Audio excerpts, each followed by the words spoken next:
Omade shema mu nyina ha UTV esuni omamu nsem ne amahodo so de awosemu aso so no ene na awia me de be so mo kasebo ekwan so na de edi kasebo akotene bi ene se akoso modam nsem yi a nsu atwiafo omanfo eso no enipa bi susu se mampanyin declare ne state of emergency na so so afo a wo hwa amano ne ho nsem so de atodwa se emfa mfaso bia emma so na from plain south mrashe bedwani stress panyimfo enkoso anko won mo asanse won ho ahiahia wo won samfo from no search south district apomodin atena ye no se akade ne niam a wode ye adwuma mpo atena ye a wo mbetena no yade ho nsem ekwa atwe panti panyimfo mo wani enko ho ye beko akohwe de AC wo Gaza won ma ya asabia ye wo ho ababeto edwa se ye kase ye de life support machine wo kwa wode hwa ayafo no enchekra o mbe yidi afiri ho sanse fa wo kura wode bedi djuma no enya de a wonum enya bie ensem afoforo bi ka wenum ho na awia yi mosomfo amasaponkuma nkoma ajasimede esomo na mekai mo senwumako bi adama ene yede kase yi ebremo this way chocolate drink de ohia yensu share special drinks ne special ice mineral water bo ye chidom Matadi Eshemi Mpacho, say your Fedia, your boutique warehouse, or more on crown, but to me a friend was 0543 92203. So now I quadro the so and a Living God Saloon, IMT, Amami 0248 299682. So now I throw woman, baby, I will be a be at the amount now, so IFA. After Yantensi and Seminimo. Kanima mpanyi John Dramani Mahama ebusuafo kasa ye edefa akoso modam nsuo ya wodwurugu ye na ano no eho enam so ama na wosese be ya Ghana aban enhwe na nka won declare no state of emergency na so ye kasa ye de yade anipa bi akasa ho ya soafo a wo hwa amana ne ho nsam so yewura kwaku amprachum sapon ese emfaso bi eni so ensesa hwe was will be abontin no beboa wa enye say ya declare state of emergency answer abontin asema wo kan say other countries or international organizations they have representatives here. They have seen what is going on. If there is a mobi who one person on the boa nye state of emergency and ebema wo mo e de aboa. So sometimes amanfo bi chusu wasi bi make comments bi ni ade a it doesn't get to the core of the issue. The most important thing is as the government recognize the seriousness and the dire need for assistance and national attention to what has happened after the overflow of the water, that is what is important. The president has gone there. He's spoken to the people. The vice president has gone there. He's spoken to the people. They have toured the areas now are affected. That is what is, and what is the government done? The government has immediately set up an emergency team of the relevant stakeholders to look at it and see how we can mobilize the necessary resources to be able to help Nkrofo. That is what is the most important. Using the word emergency, it doesn't make any difference. First state of emergency, now one taking the necessary action, one mobilizing the necessary resources. We don't go to the assistance of the affected people now. Where is the emergency room first one? Bottom line is recognizing the seriousness of the situation and mobilizing and taking the appropriate action, which is what the government has started doing. And I believe you say in good time, other countries or other agencies who feel safe, they can come on board. And I don't think government will stay to them and say go to whatever. All hands on deck. Yes, Ghanaian lives are at stake. And it's very important. Like the president said, he is not ready to let one Ghanaian lose his or her life. Onwanya for Frida Prempe your sofa washer hunidi hun some so there two edwase na anu akoso monsuo ya ye kasa hun se etwa fa nipa so ye aso odi ni trasan se ye yi wonu masotire se ontwe won hun fibide oti. So the 500 meters issue that came up, I'm happy that the National Security consulted the management of Ghana Water to leave that space for some other people who have gone beyond the 500 meters so that they will not have to pull all the structures down but try to save some of the structures. So let me take this opportunity to appeal to my good friends and the good people of Roger and its environs that I believe or two.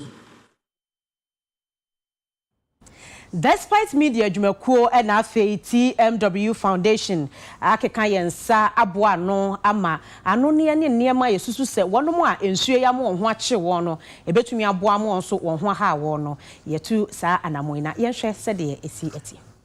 Adisha wofra woni atutogu onsemu no enama despite media ede ne ntomabo TMW Foundation dia no aye ne sadisha no behia moa ena kane dodo na wato adisha no wode ekwakobo mo ene toilet true semna ne ne mekeka ho emo anwa asichire ntontom dan keta obeda so ntade obehia ensu krogin fi SIC nchen apomudin akade bi sachet ensu yi this way chocolate drink no hia ne ensu hie ene ne madodo na ene yaboabo ano a ye de ekwakocha adisha yi empenfogu nhihye yi su yi afram plain south emna se bedwane wonu manyamfo Joseph apia boaten asere empenfo so wono so na adisha ni behia mo nti wocha won kai wono ensusu bi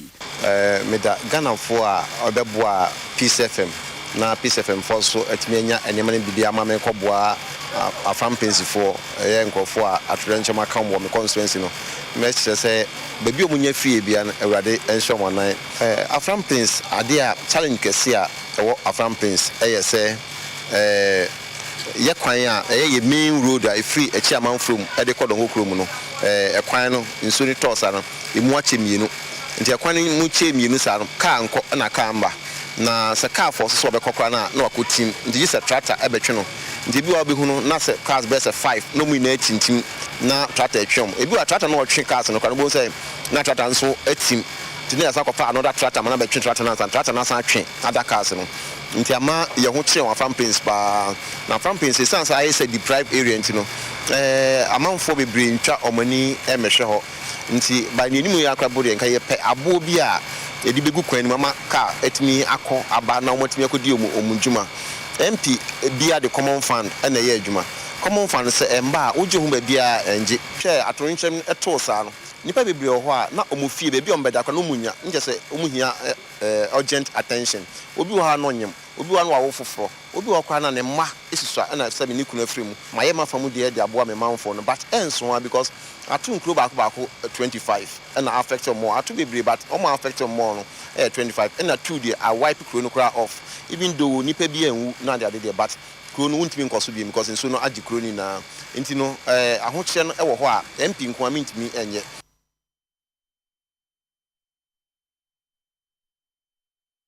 Yemoshi na yenko not ton na adishia wonom ewo that hope de atu edwase niema yi a despite media kradi bia kwa ye che enu wo mo so nti wo hu hiahia won pa nti mpanyimfo eda no a wo mo che no wo mo fo mani nkire hobi no wo mo so wo ho aka since I ba yesi embla toku benje duane ye kwa mo se duane no asa na ya samba ti ye pa mo chaw ni mo de duane ni aba no ya wade de kopa mu de duane ne ba omfa ya de embra ya wa na won mu de ya kwa ya nya hwe wo honom enti esra omo a ye ni hwe wa matres kra ya nya bi ndaso ya ba ya nyama ya amfa hwe ama ne ma de ba da de se de duane ni kupot kra ni silver ekromu afo de ne ekoji ukoji so ya si meso me be duane je so ucha obi ansa na odi ni diana ma ansa na odi aye uduane e kwa hu kire mu wa ha pa ahu kire kese e wa ha yesi e doso wono mo ache mu aba nti sanyama ne ba ye freye ye be nanti ye ni motofi ye be nanti akodu hono yesi nyama asa ye ya sa yesi nyama asa ni asa nanti aba ye bre ye hu kire e ye side how bebre ma enkola no so nti ye pomo acho nyama ne ba ya ye wa ha no omo fa ende bra ma ye sre omo ni omo wo bibia omo bua ye na ye wa ho kirimu ye se nke bi ye sabeka nsuo ni gale na esi we asa. From here to Topo is 15 cities, 1 person each.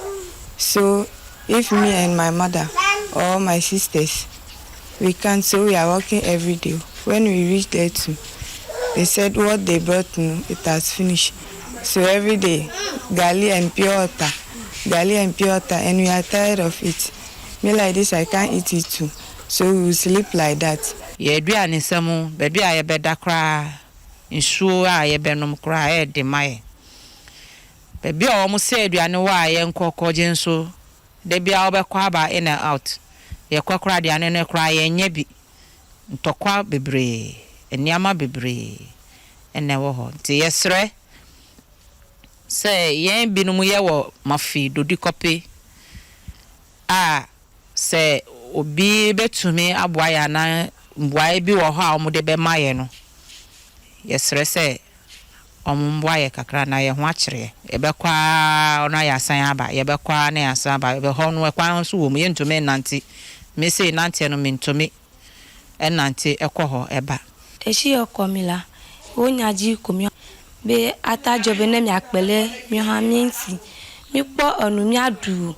mi hiha mi amolo ha mizu HIV mi na nelese mi na ne mi tatelese mo wo mo yingwo ina be mi otemila efukpe kolo be jikpo mi dongle tibe eshi ya ba chomi mi aba gele hiha mbu mi na fukpe mo ya malak modwe ha be shi never che na aba no school home etamila no fo ni mi akpele mi ensi dodi kofa mi o mi le dodi kofa mi akpele mi o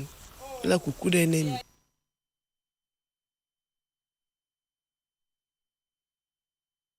Ghana Commercial Bank edi sidi mpima ahasa 300,000 Ghana cedis edi ama GJ se wono emfa so wasene award adwumadi a wo mbedidi abon sentrofo abaso no wo mfa mo adwumadi na afi wono be wini award no so wo mde sika ni bi ama won edi atro wataso.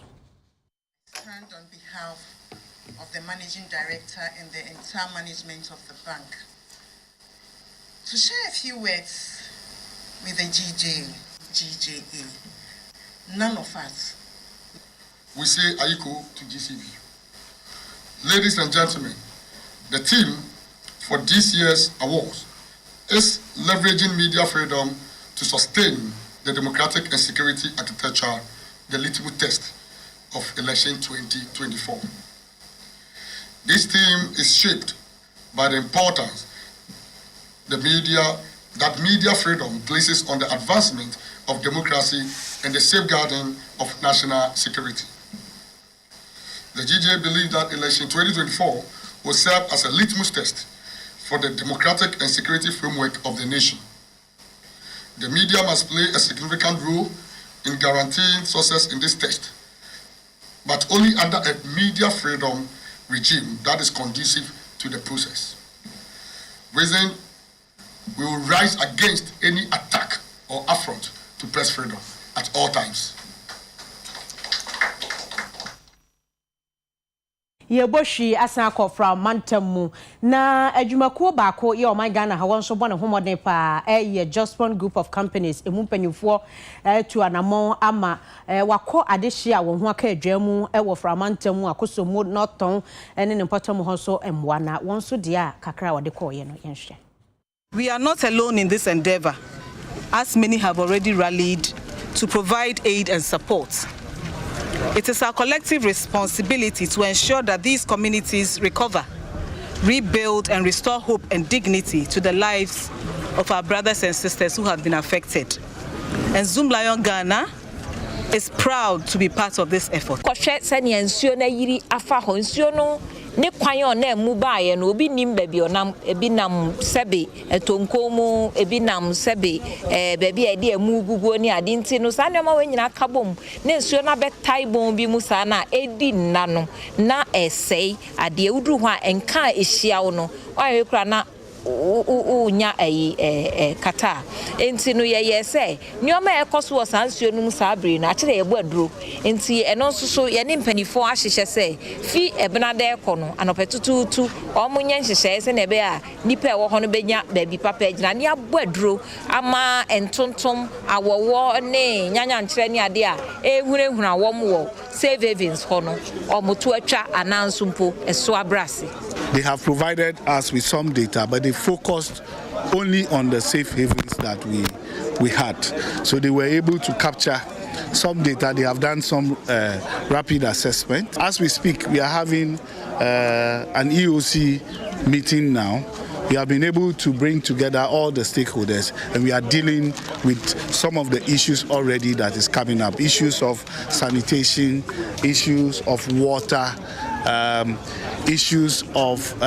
gender have come up, and we are gradually dealing with that. Well, now we have mobile toilets, we have water. We are currently constituting camp management teams, and these teams will be responsible for various things that will happen at this camp for dealing with issues concerning sanitation, water, and food. Bantima mrashebe dwani yewura asenso boache ede ato edwa ese eyade abantima ne mpotamu wo monya mpuntuo pa enam na nadan kwakufu adonsa so Ononyanfo Francis Asenso Boache ede atudwa se aban no ahyase eye mpuntudwuma ewo bantima abato mpeswa so na se wo wie a yade a ede ensunsuanso pa ebebre wo manfo no ensami wodi tudwa abra assembly members nwotwe ye wo bantima abato mpeswa so ede citation koma no ebo na baso ewo mpuntudwuma hodo a wo ye ewo bantima no no asante mantem ham Mashebe dwani no efasa konya no so ede Ghana sika no 5000 Ghana cedis ede maame ba ko se wonfanya adwuma eye emoayen adwuma en wo be hyase aye eno no to aso kire mu se aban no ahyase akwan ahodo asese wo bantima abato mpeswa so no wo hyase a wo siesie wo to aso sere ne manfo no se wo monkoso enna NPP aban no ase esan se wo mo wo ne pa bebre na ede ma wo manfo ye wo bantima e ti se ye de na ase ne ma na akufuado say obey president no so no bie kwan ama puntujuma bebre eba ade ba kwa ne di nya power constituency a eye sa atafo bridge insuo to a na sabi ma 4 point juma mutimi kufi no manye ba biada eso ne na kufuado adarment yes a high constituency pa ene ada projects a ye no constituency a di mpuntuo eba Messese di kan no ye de na ase ma na nakufuado amungusu mo MPP ni na nakufuado aban chidom se de be ya botai pa ye de ewo ma constituency ni nyina bebam enyi anim se if infimienu and shini abra yare COVID-19 ba ya maga na esikasem akofom nti botai na esie ni so se be ye other things no intimi ye but say no yenyina anim se economy na hyase epeke kakrakra eno bebo ama abanye ska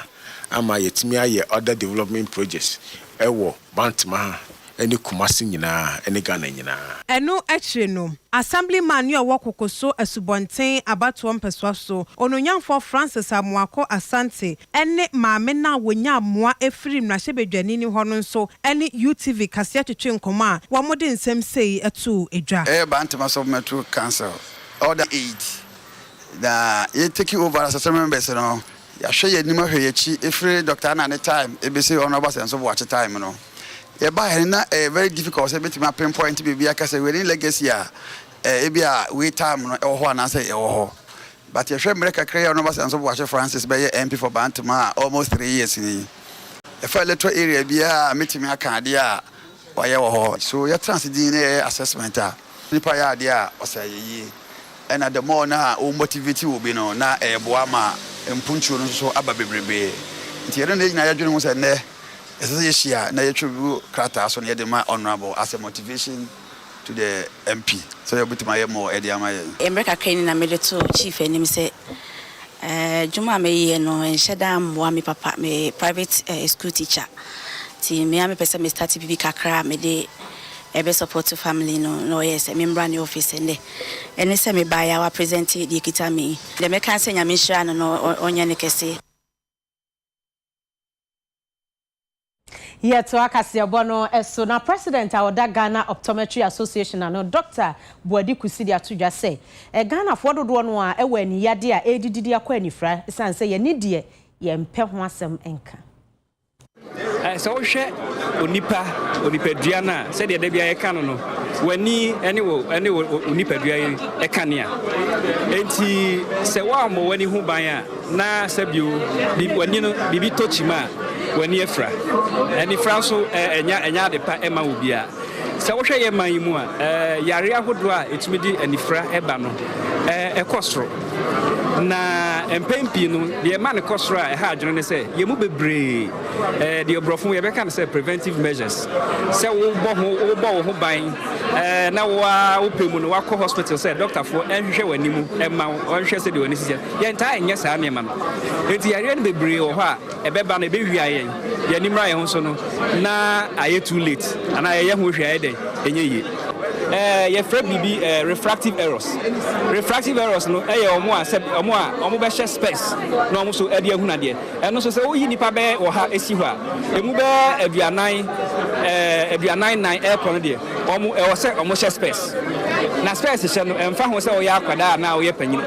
empempi no ya na ye mamu kana akwada na akwada ketwa we na wo be share space de mempene ma ne nhye sɛ ya ma akwada na share space a na ni no ohunu ade sɛ de wo so osi hu no yare no de ka ho a ha adwene ba kopa yare a friend glaucoma no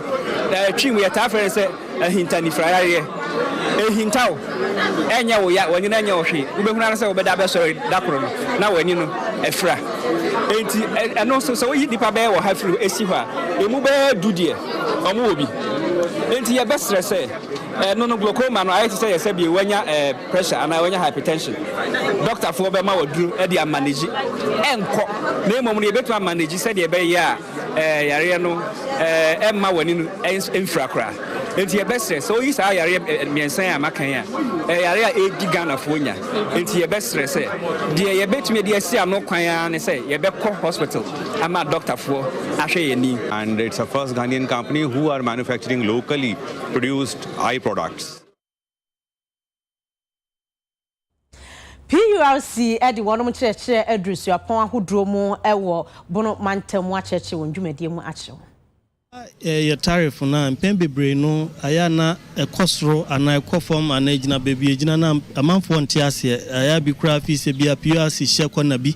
na ya keka bibia abom ne de aba betudwa te pese amanfo te ase first process ye fam ne de bo na ba na second no se wankasa so ubetumi de normal bi asisi ho a ubetumi de abo manage o bill ma o bill no nkosro nti we mienu ne ye hwe ya ekɔ Ghana nyina ye de nama ye kyerɛkyerɛ amanfo nti de ka ne se ye wo how wo utilities no ma how bia ne ade first point ne se obekɔ utility no wo wonon na wo contract nti se netco se Ghana water o how bi unsu ani nye ana se ko bill no fi se akosro bebre a wonte ase a wo hu omo no ma kyerɛkyerɛ mu na wo na se nkyerɛkyerɛmu de be ma no enye wo de ana fi se enya na waba PURC wo if you say oba sa region we are broni friend no problem say ya solve no e be 96% into purchase a problem 100 be buy ho no ye boa so solve 96 of them into gradually no ye betumi do 100% but if say ye interaction we ni education na manfo hu say bi mo ho munim po say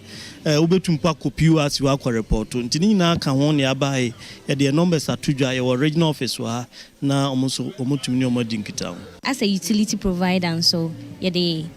fluctuating of light or campus so they are too many nti ye very convenient on sort ye out and on boy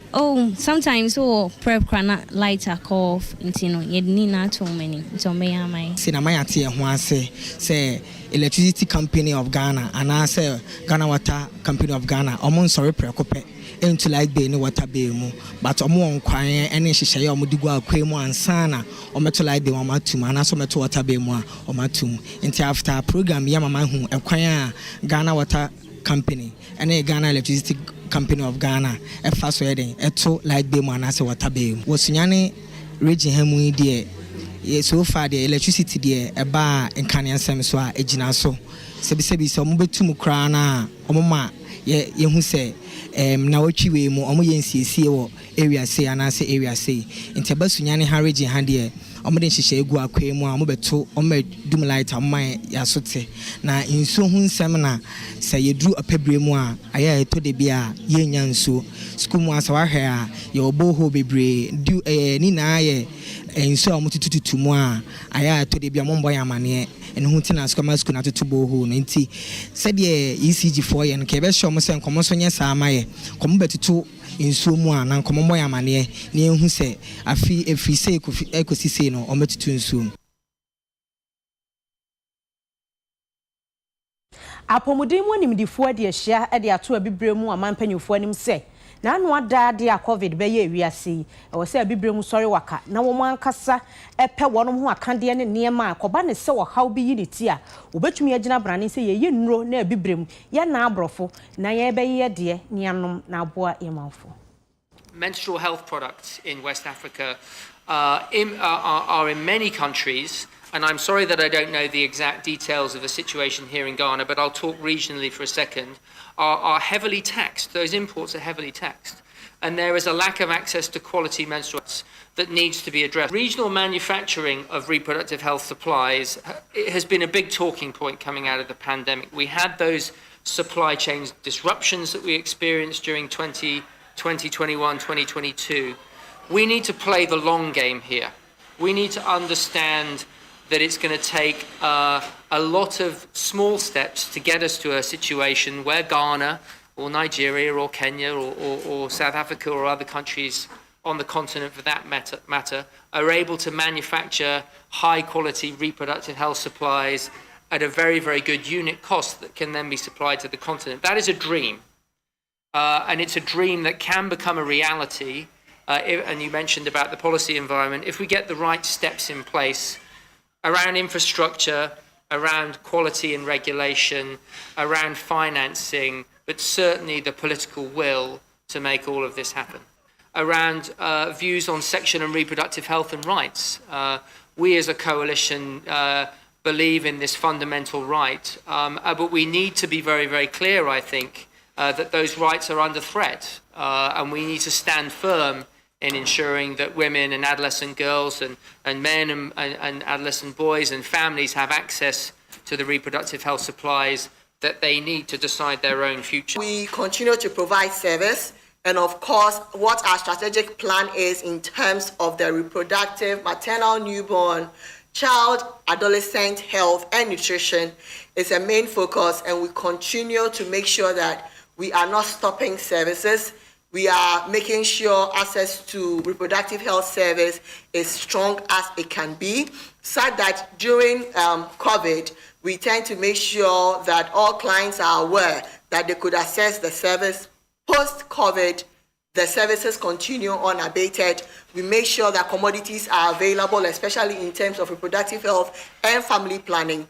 and making sure that we are providing the service, demystifying any form of myths and misconceptions as well. So for resilience, we continue to take up the mantra of being resilient and providing service. It's a joy to let you know that our logistics management information system has been linked to what we call the Global Family Planning Visibility Analytic Network, which actually helps us to be able to have end-to-end visibility into our stock situation. And that GFP van creates a platform where we have donors, manufacturers, we have decision makers all there. So as soon as we realize that there is any shortfall, we tend to communicate up there, and then immediately we advert any form of issues that come up, be it stock outs, or should we realize that there is any form of overstocks which could lead to expiries, immediately we use this platform to make sure that we are ensuring commodity security in country. Apomden kwankyerefo ya woda seche south apomden adwumana no e de ato eja ese empotam honom no eyade a nkroto ni bebre wo mu eni biaye a obi yade e kohwe won eyesa na ohaw ni nyina begu wo so nti osempanyimfo owura Daniel Yebo ase Ghana ban eni empanyimfo da apomden na no mo famo ni hwe ho na mo mesiesie se de beye a omafo wo ho soso oka Ghana ho nti wo yare a obenya doctor fo eni apomden bia akom. The normal surgical instrument, workers, hospital beds, crutches, normal doors, massaging, normal baby. So, say the work because of the who said, but now Dr. Sapon, a correspondent, John Paul Hospital doctor, it's now information on what is on the ground. In the motivated doctor, manages animal better than Sebi, Ghana and Ma, a butcher, and answer that's one person bebois.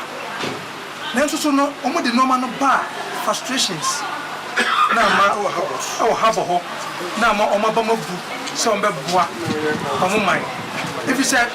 anoma no odi be che odi be boa o man no odi be boa di ko o meton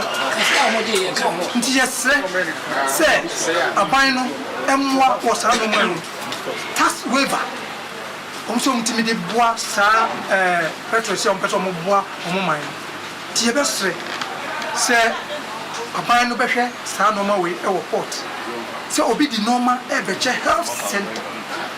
they have to do something about it. Enti mi kasi e woni nyina ye kasa bu anim e health center so eto si pa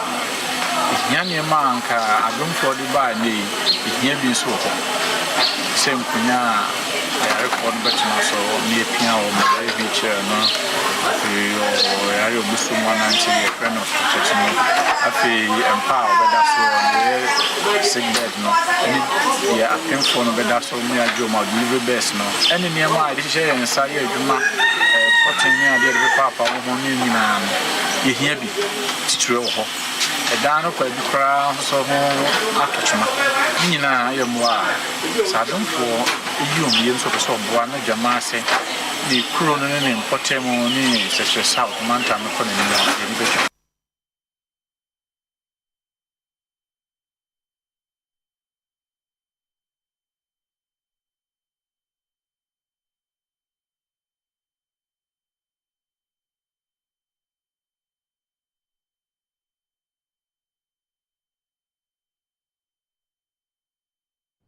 Yadiani echemu ewo kezi kofe ye primary school na wono ebo sujete esanse sesi aye kasei yade e brensuo beto bia no na chese etwiafo mo so enkonwa ne niema esesa adesuafo nya no ho adwo no ebi ni ho enti aye atete ye emenam so wono de wonsem ato UTV anim Babra UTV kase boy ye camera yeto ye nkwo kopie mo ho eni ade hyeni bi kasa no na wotirim se wo bre wo skum ho no mo pa nkonwa disuanfo betena so de agentete ebi ni ho achechire fon so kora won doso eni chechire ni ba ko chira de class 1 to class 6 ni pa ba ko pe embo ma disuan ho nsem mfa ne ntoma pa emfamfira na nim ho no mo nka ban si school din adam kora ba ko dumie no wo mu de amomo abeatu na jeje mo anyina na akwakoye wo hawo e de amomo wo chire nsem sei. First, this community school started in 2012 because our children over here, before they walk to the town and go to school, they face a lot of challenges. Sometimes car knock them, motorbike. As we all know, these days you could see that the motor riders has taken all over the town. So when our children are going to school in the town, they face a lot of challenges. Car knock a lot of them, but the communities has given land and the community has mobilized own money and raised this structure. We don't have chairs for the children, and the thing, it has been one thing that we cannot write about it. When the rain is coming, you have to close the children over here. As the contractor started and he do it to I may say little level of finishing, now left with the roofing. But what the contractor told us is they don't have the money to complete the school.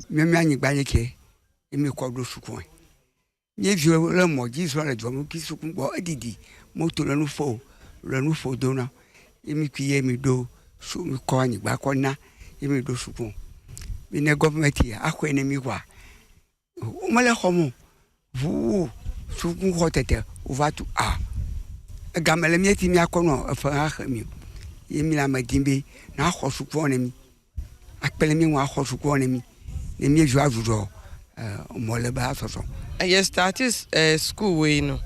Yes, school no. Yes, that is akola di omo ba school no. Baby omo kopre say ye work classroom asen so to a omo ntimentina school no. Apatana omo boma akola no mo ahanum no. Madam ba ku pe na omo wo.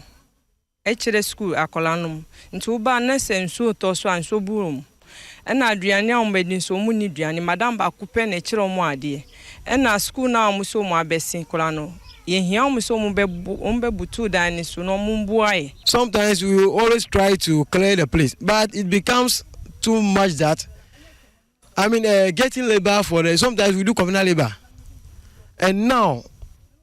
the issue has overcome us because we continue to clear the place so that the contractor should come on board and then finish up. But those things are not happening. So we have all relaxed. Now when you call for communal labor, the people will never come because they are using their energies, clearing the place, and yet nothing is happening. It's not by no boy. Na mbeswa danu masisi anu masi danu aka duano mudi betu so eni kashi no mudi tusu no akora no mo start enu na aka enti ye pe aboa.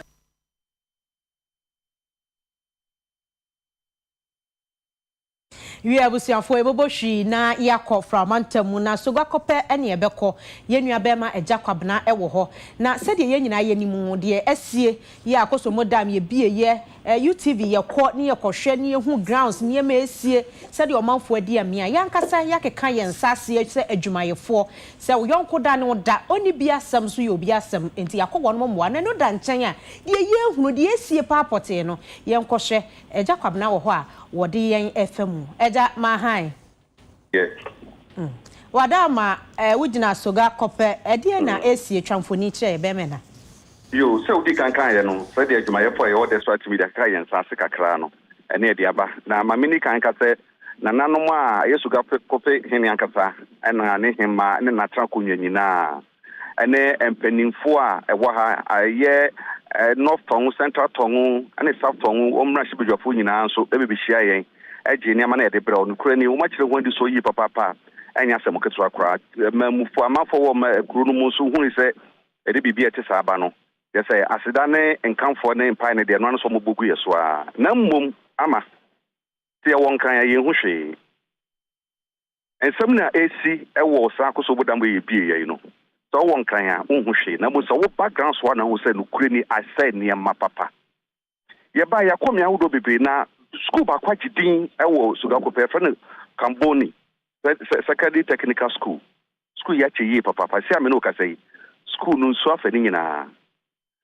so na hospital nurses quarters doctors quarters so afani nyina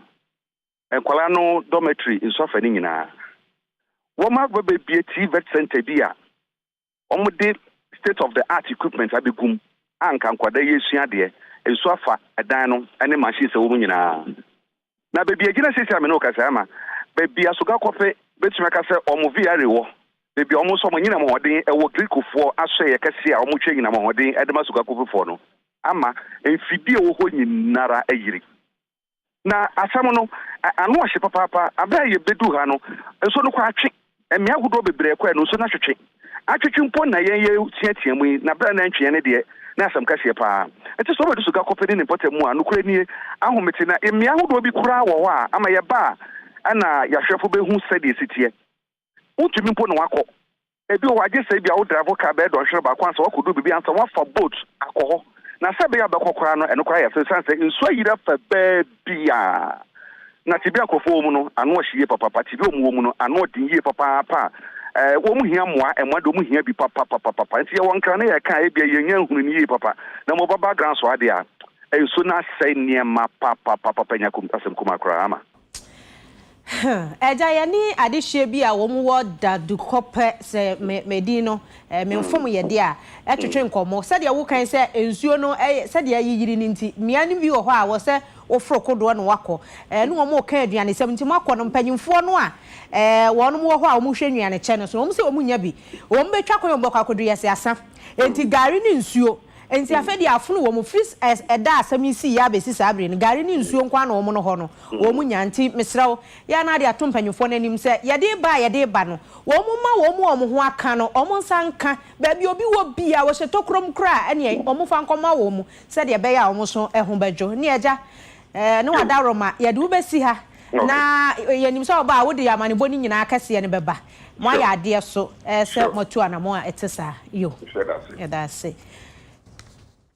Yue busuafo yenua bema eja kwabna na wodi de wakohunu wo Sugakope ene afei despite media adwumefo ne ma ye de ekoma no enso akọ dan panyimfo ye to akase bone so na ye kọ ensamfoforo mu dia na abusuafo ye mohwi na ye fa yani enkopie mu Ghana de hye dodo no a na ye tu yemfo se the friend is a medical checker and na hon ka se misisi ye me ya ansa na wakwa ya sabia ana ho media me Midday minyare o, mi nye di mi fufuo wie no ano oboa oyare. Wan hwa obewu. Animdifo se yentu anamo na abre ni abre. Yenhwehwe inipaduam se yare bi wo ho a ye ho nintem.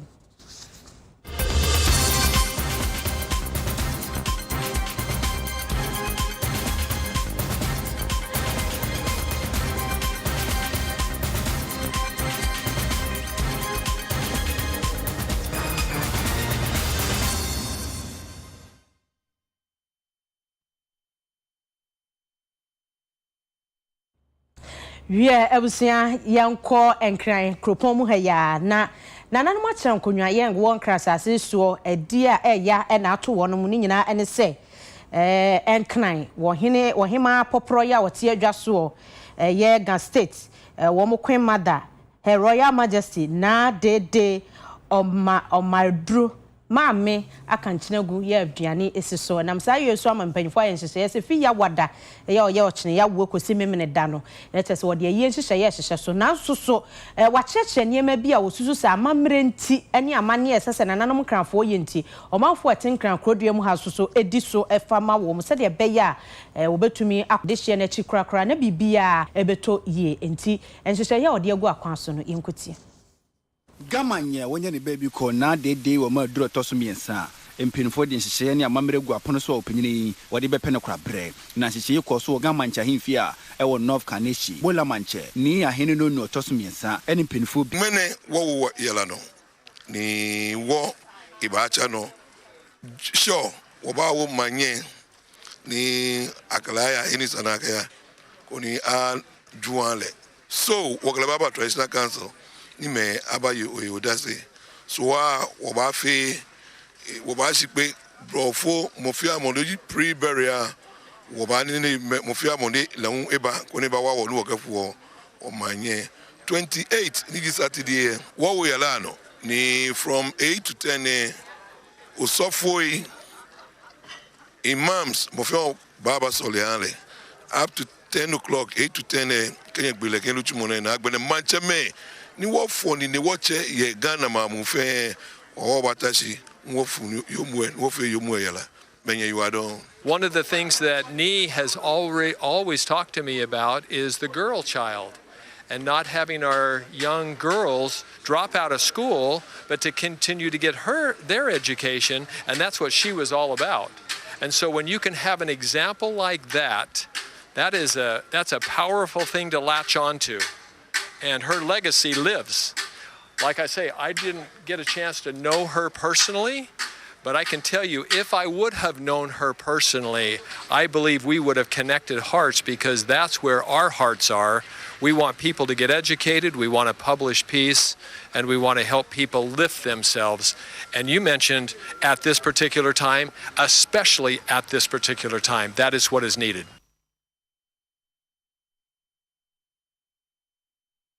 I was saying, I'm so at on Cretia, why about Bongo di Farah, Eddie Agudi Munsem, Ebeto, yes, Yabasisia.